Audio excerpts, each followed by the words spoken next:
Welcome to Roblox Scripting Tutorials. This is Star Wars Morph GUI series. This is part 2, so if you haven't seen part 1 yet, click the link on screen now and it will take you over there. Kind of important that you see part 1 first, or else everything we do today is going to make absolutely zero sense. So the first thing we're going to want to do is take care of some stuff that was brought up to my attention since the last video. So the first thing we have to do, we're going to come over to our page where our game is, like the Roblox page. Click these three squares here. Come down to configure this place, or actually no, this game, I'm sorry. Configure this game. Click that.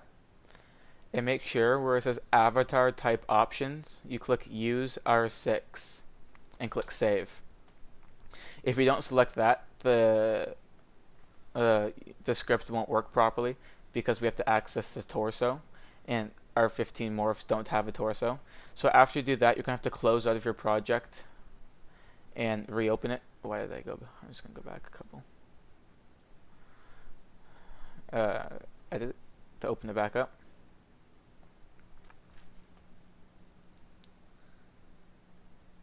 Alright, awesome. So I also noticed that when we start our game, these two screens overlap here. So we're going to fix that because that is annoying me. So we're going to change this 315 value here to 0.3 over there, or sorry, 0.5. Let's do 0.4. Change this to 0.5, or sorry, 0.5. And we're going to change this to 0.1. Sorry, just let me get this here. And 0.4. There we go. Now when we start the game, they won't overlap. Actually, we want a tiny bit of space in there. So we're going to change this 0.4. We're going to change both of the 0.4s to a 0.35 so they're equal in size. You guys can mess around with the sizes all you want. This is just an example of what you can do. It's your menu, so personalize it all you want. Alright, so now that that's done, we're going to go back into the scripting. So what we're going to do now is we're going to make it so every time we click the button, the morph will go on to our character. So we're going to come down here where it says button 2. I'm going to make this bigger for you guys before I forget. We're down under this button 2, that parent equals uniforms frame. Oh, look at that typo. Alright, this is a cool feature we can use. If you click Control H on your keyboard, you get this menu up here that lets you replace. I want to replace this uniforms frame text to the correct English spelling of it. So we're going to type in uniforms frame, come down one here, type in the right version, uniforms frame. So now if we click this button over here, it will change all of them, and I accidentally must have deleted this one for some reason. Uniforms. So that's an easy way to fix a variable if you mess up like I did. So now we're going to come down here back to where we were. Button to dot mouse button 1 click connect function brackets parentheses, whatever you call them, enter. So remember, the button 2 is the uniform button, not the division button. So all we're going to do simply is we're going to print button2.text. So we can see down in the output menu, every time we click one of our morphs, one of our morph buttons, it will print which one it is down here. So for example, Cody, it prints Cody. If we come over to the 501st and click Rex, it prints Rex. 401st, Fox, Thorn. Awesome. You know what? I am going to put in the TGR Morphs so you guys can see a bigger list. So let's come over here to the Galactic Republic under Group Creations. Roblox has this really interesting feature named named Team Create. So what it allows is multiple people to go into a game at once and work on it together. So you could have multiple builders working on the map together with a scripter scripting all the stuff at the same time. And it's really nice to work in a team environment like that. So the TGR menu works basically the same. And over here in replicated storage, we have the Morphs folder with all the divisions and all the morphs. So I'm just going to copy that, come back over to our project, and I'm just simply going to replace the Morphs folder we have. I'm not going to give you guys the link to this because it's TGR stuff. So now if we come in, we can see that we have all of TGR's morphs down here. Pretty cool. We actually have a lot. Maybe in another video I'll teach you guys how to make your own morph. I'm not the best at morph building, but I can teach you how to make a basic one, then you guys can learn more advanced building skills on your own. So we're going to come back over to our project now, and we're going to come all the way up to where we wrote main. Above main, we're going to write functions and then do the fancy line thingy under it. So we're going to put all the necessary functions for our menu in here. So one of the functions we have to do is function give helmet. But then we're going to write player helmet end.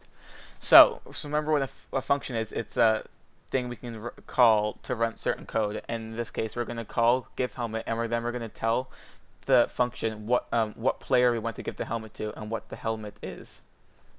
So the helmet, if we come over here, let's just go to 104th here, and we open up one of our morphs, the helmet is going to be this. Don't worry about the image, we're not going to use that. That's something TGR uses, or used to use. The new menu won't have that. You guys will see that when the W2.Part0 releases. That's going to be fun.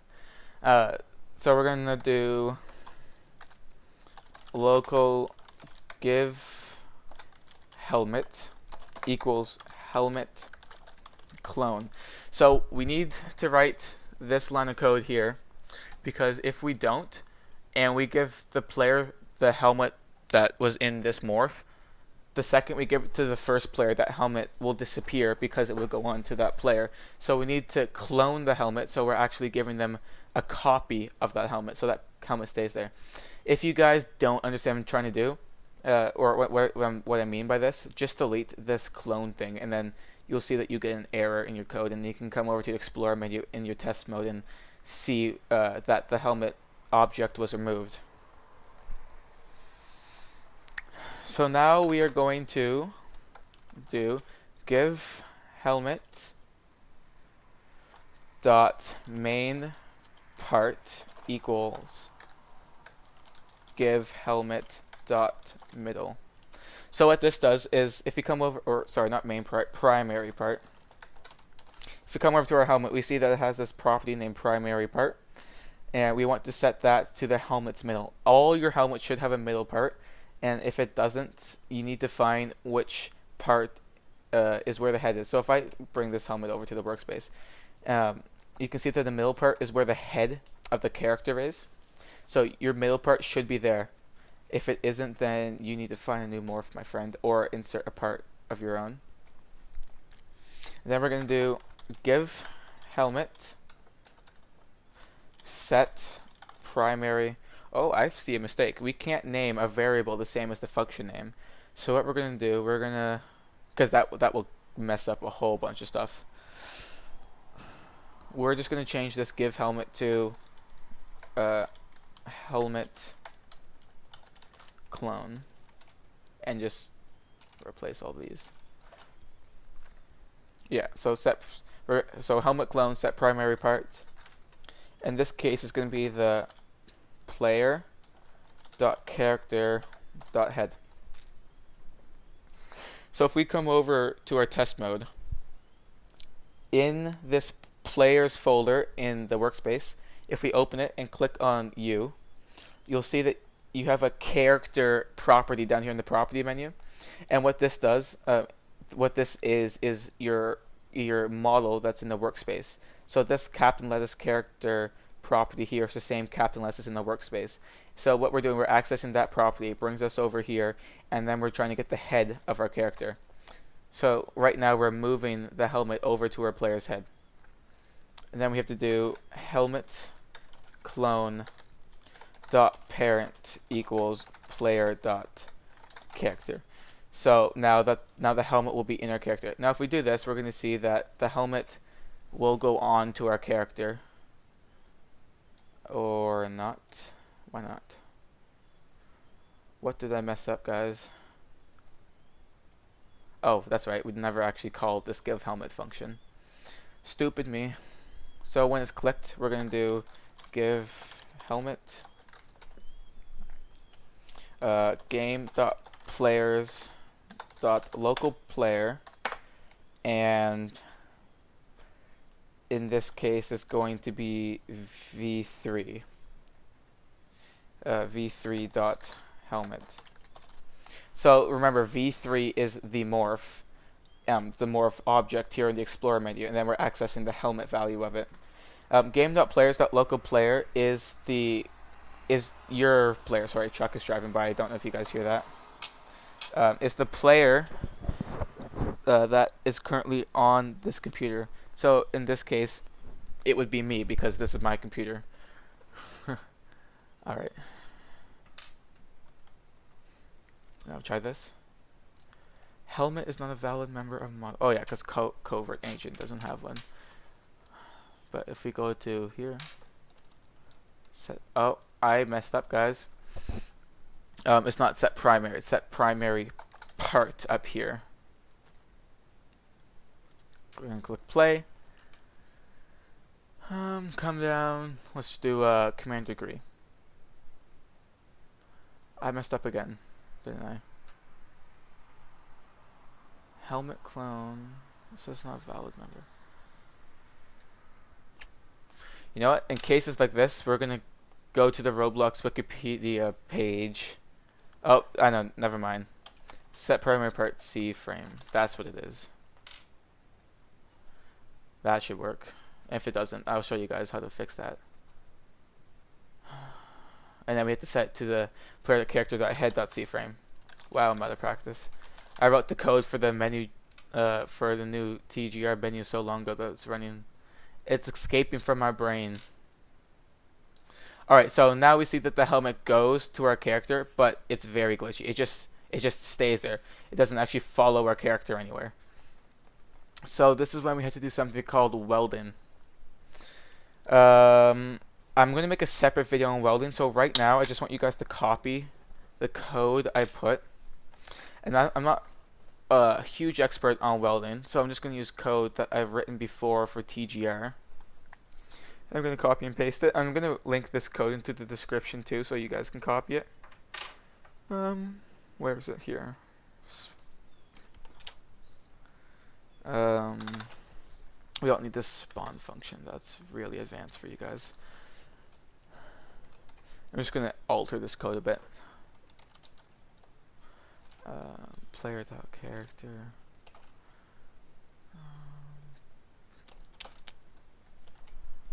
Then we're going to do HelmetClone.Middle. So I want you guys to, right now, pause the video and copy all of this code.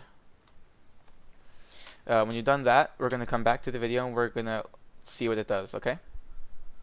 Also, just remember that this code will also be in the description if you guys just want to copy and paste it, which I recommend because this is pretty advanced stuff that we'll cover in a later tutorial after I have some time to refresh my mind on it.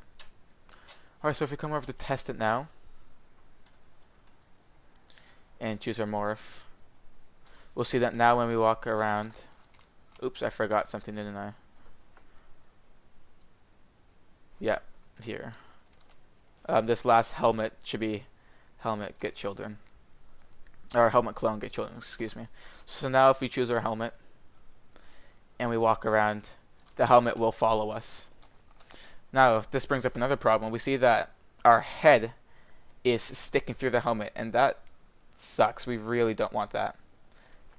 So what we're going to do is we're going to come back to our code and type Player.Character.Head clear all children, and then Player.Character.Head.Transparency equals 1. So what this does, it will get rid of the face because it clears everything that's inside the head, and it will also make it invisible.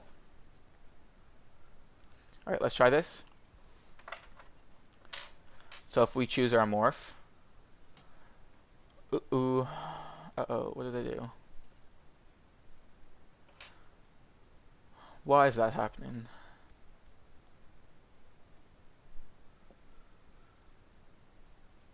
Right, because we have to do that before. Let's bring that up here. Yeah, we have to do that before because when it does this, it moves the weld object that we create into the head. So if we delete that weld object, the helmet is just going to fall off. Like I said again, when we cover welding in a later tutorial, I'll go over that. But right now, just do what I do, okay? So now when we walk around, our helmet stays on, our head is invisible, and it looks pretty smexy. But if we click another morph, oh, maybe it does work. I mean, it works because we delete the weld that's in the helmet, but it just drops the helmet. We want to actually get rid of it. So what we're going to do, we're going to come back up here, and we're going to write this line of code.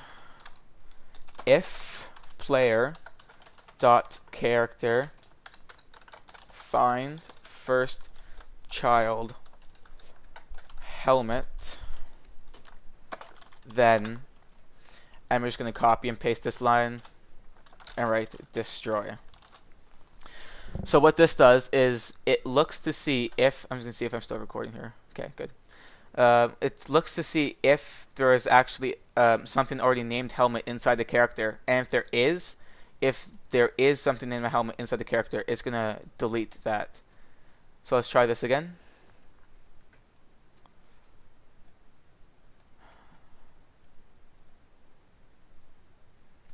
One sec, line 95.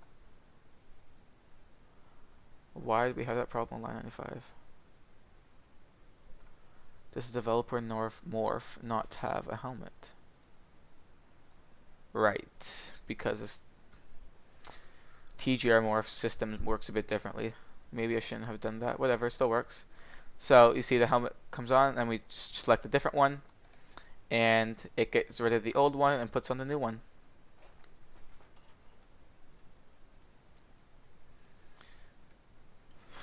That's my favorite morph. Alright, so now what we're going to do is now we're going to give our player the shirt and pants associated with the morph. So we're going to come down here, player, and we're going to do a colon clear character appearance.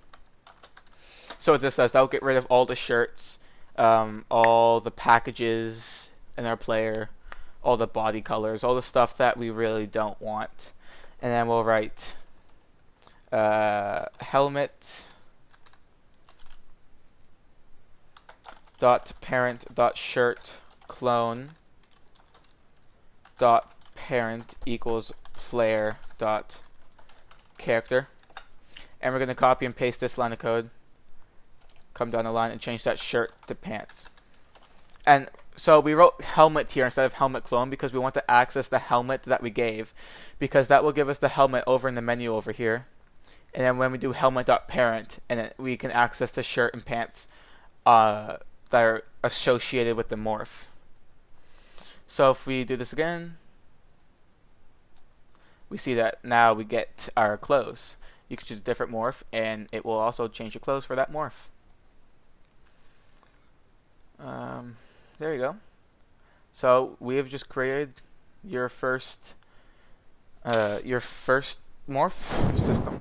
So in the next video, we are actually going to make a system where you can preview what your character is going to look like before you spawn, and we're going to do some fancy character and not character animations, camera animations kind of like the TGR one, where you can select your morph on the side, your preview character is on the screen, and you'll see your character. In case you guys are completely confused of what I'm talking about, I'll show you an example of the new TGR menu. I also need you guys' feedback on this menu. I worked on it for a long time, a lot of bugs and stuff, and I think it's really going to look great in the new game. So next video we're gonna mute this. That's gonna be annoying if you guys hear that. All right, so in the next video we're gonna make something not exactly like this, because I'm definitely not gonna give up TGR's tech on a YouTube video. But we're gonna make something where we have our legions over here, the uniforms we can choose here, and then we're going to be able to click start. Right now it doesn't do anything because it's in testing mode. Actually, a better example of what we're going to be doing is actually at the Jedi Temple game. When TGR reaches 100 members, we're going to be doing a special event. Or not 100 members, 100,000 members. We're going to be doing a special event, and you guys can probably see what it's going to be from this video. But I shouldn't be spoiling too much. I hope the dev team doesn't get mad at me. Whatever. We're going to start this. So the menu we create in the next video is probably going to look similar to this one, where it's just the legions there, the morphs under it, the character preview. We're probably not going to have an animated character preview or him holding a gun or anything, just the way TGR does it now with just a character standing.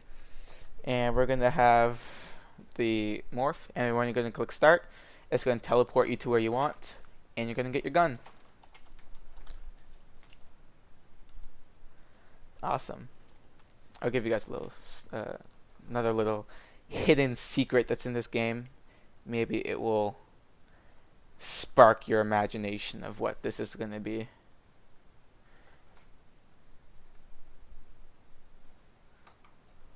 Look at that. Look at Darth Vader. Alright, I've said too much. Alright, I hope you guys enjoyed this video. This week's scripting challenge is actually going to be trying to make this, but I want you guys to create your own UI design. So if you come over to insert objects in your GUI, you can actually see that there's a whole bunch of different things you can play around with. And if you're in your Roblox studio and you click F1, it will bring you to this Roblox wiki page, and you can basically search anything here. So say you're in, God, I have so much things open now. You're in here and you want to insert an image label, but you have absolutely no idea what an image label is. You come over to the wiki and you type in image label, and you click search, and here it tells you everything about an image label you would ever want. It also gives you at the bottom here an intro to GUI's tutorial, and it will teach you how to use image as a image GUI. And yeah, it also has, this website also has some pretty good tutorials on it too. If you click tutorials, you'll see that there's a intro here. There's a lot of building videos here, some scripting ones. They don't have a lot. They have some. They have some gameplay ones. User interface. All this here is meant just for your user interface, your UI. So you guys might want to look at that if you're trying to work with a screen GUI. And yeah, there's a whole bunch of stuff here in the wiki.roblox.com that you guys can take a look at. Post all your submissions in the Discord channel here. If you come over to the coding challenge, you can post your link here to the game that you created. The link is in the description to the Discord and should be on screen now. So if you guys click that, join up, I'd be happy to see the coding challenge, and the winner will get a shout out in the next video. Unfortunately, there won't be a winner this coding challenge because you guys didn't really follow what I asked. I asked you guys to create your own unique thing, but you guys simply just posted what we created in the video, which is not what I was looking for. But I really do like the effort you guys are putting into this. Alright, see you in the next video.